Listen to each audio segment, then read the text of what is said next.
Welcome back to Design Recipes, everyone. I'm Cathy Hobbs. Before the break, we selected the perfect location and spa from Dimension 1 for our outdoor winter renovation project.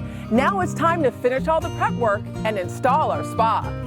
After surveying several potential locations on a 2-acre property in New York's Hudson Valley, we settle on an area near an existing fire pit.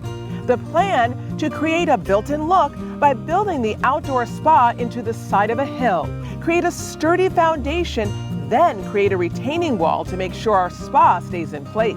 All right, Pete, here we are in the final stages of the prep work before the big moment when the spa arrives. What's the plan? Well, the plan is to make sure the grade is correct. So we're going to level the base of it, make sure the water is flowing out this way. And this all-important retaining wall looks absolutely fantastic. Well, the retaining wall came out real nice. And what we're going to do in here is we're going to bring the spa in to see what the height of the spa is. And then we're going to bring the retaining wall up so it's a nice level walk right into the spa. So you could step right into the spa. Nice. So the spa is going to sit right here. Right here. And as you can see, the wall matches the fire pit. And we're going to bring the wall up a little bit so the whole thing blends together very nicely.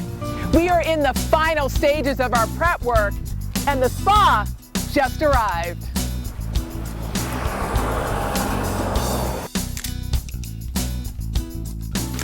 One, two, three.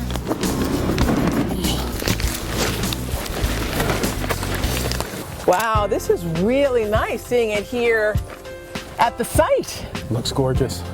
I love the design choice of having the gray here and the gray marble here. I think it's really going to blend nicely with the stone and the natural Perfect environment. with the environment. Definitely. Really nice. So now we're just going to get it set into this nook. We're going to make sure it's level, and we're ready to go.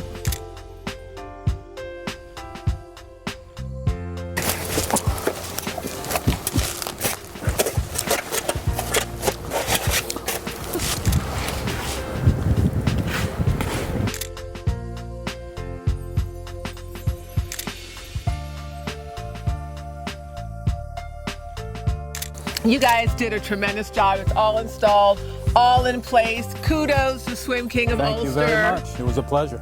So what's next? Just fill the spa up, get in it, and enjoy it. Well, you guys did a great job. Thank you so much. Cathy. It's our pleasure.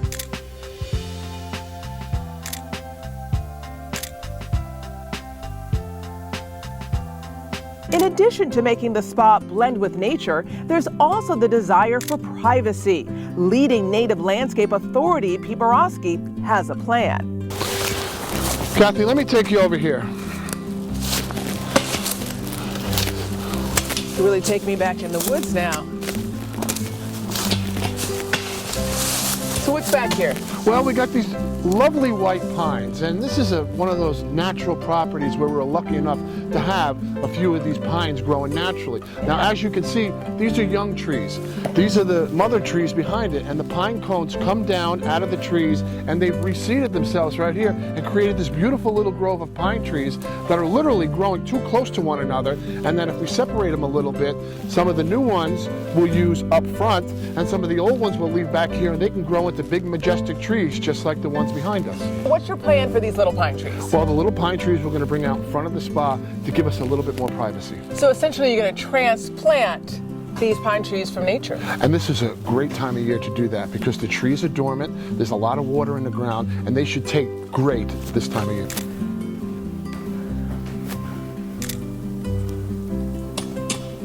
So we have all of our pines dug up, ready for transplantation. Give me a little bit of sense of where you're going to place them, because obviously we're out in the open and privacy is key. Right. Well, what we're going to do is we're going to create a drift of pines coming across here, right across here, and connect them to the grove that we have back there so it looks very natural.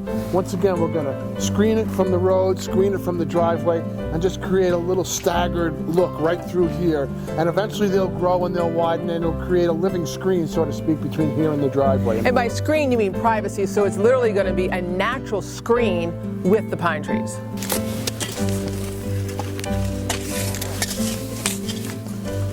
Right now, we're right in the middle of our landscaping and planting process, which is an important element when it comes to an outdoor renovation project. Outdoor environments that are barren and bare aren't very attractive. Here, we're going to use what's known as native landscaping.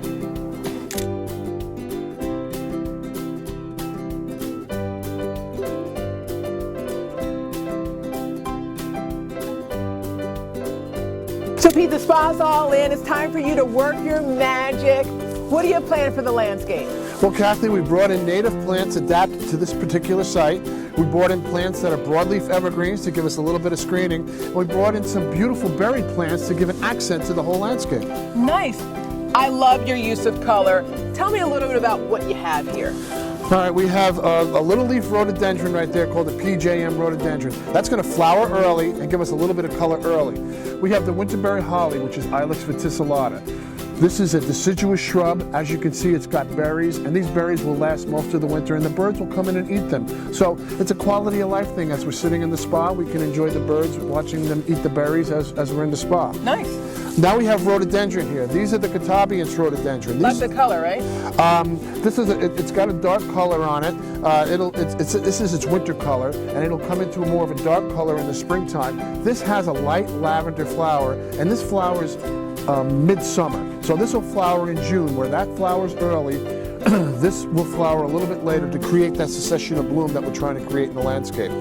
This is a red twig dogwood right here. As you can see, it's got this beautiful red twig in the wintertime, which is a nice little backdrop against the evergreens. It has a little white flower. It's a deciduous shrub, so it'll leaf right out in the summertime, and the stems will turn green, and then next fall, the stems will turn red again, which is a nice little accent for the winter. So we're going to get some white flowers from this. White flowers, and then when the snow gets on it, it'll be very pretty in the wintertime. Nice. This is Ilex Glabra. This is a type of native holly. Are these like evergreens? Most of these are evergreens right in through here.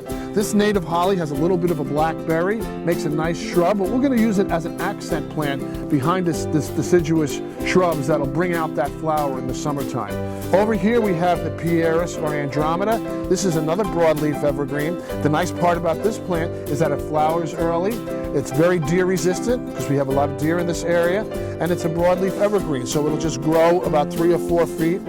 And as you can see, it turns a little bit of a reddish color in the wintertime. This is its red hue for the wintertime. In the wintertime, it turns red, and if you look underneath, it'll have that beautiful green color in the summertime.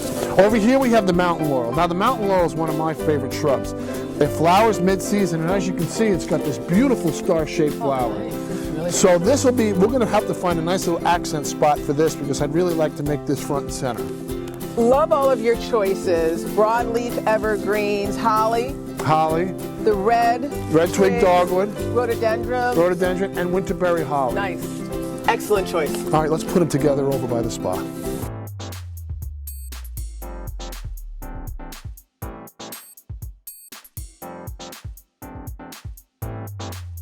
In the meantime, our master electrician is adding an important and functional element, landscape lighting. This spa may very well be used at night, which is why lighting is so important. And when we talk about the hardwired lighting that you have right here, you can't just put it on the surface, right? That's correct, Kathy. What we had to do was we had to dig a trench all the way around through this area over to the house where we're going to get our electric from. And then we're just going to run a conduit and some low voltage wiring in for the light so that actually you could use this spa at any time of the night because it's well lit, and for safety reasons it's always good to have lights to light your way to the spa. And I really love how you did dig this trench, so once it's covered, it's going to be completely invisible. You're just going to see beautiful lighting. You'll see the lights and you won't even know I was here. An important outdoor renovation tip is to keep in mind how you're going to use the space, both during the day and at night. Here, landscape lighting is important not only because of aesthetic reasons, but also because of safety.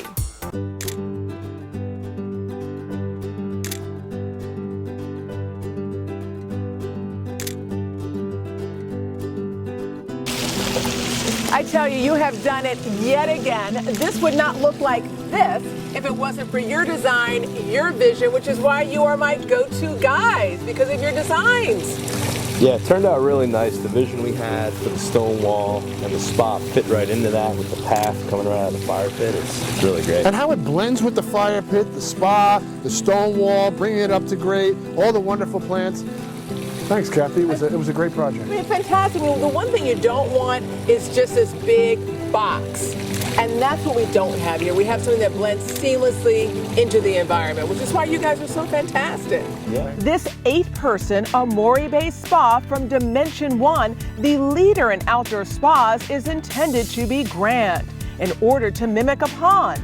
in this natural environment. From planning, site selection to choosing the perfect spa, this winter outdoor renovation project has come full circle. A very special thank you to Dimension One. Their Amore-based spa looks perfect in this natural outdoor environment. Now, perhaps it's time for me to have an outfit transformation and test it out for myself. Well, that does it for this edition of Design Recipes. I'm interior designer Cathy Hobbs. Remember that you can watch full episodes anytime at pix11.com/design recipes, and be sure to follow us on Instagram and Twitter. See you next time.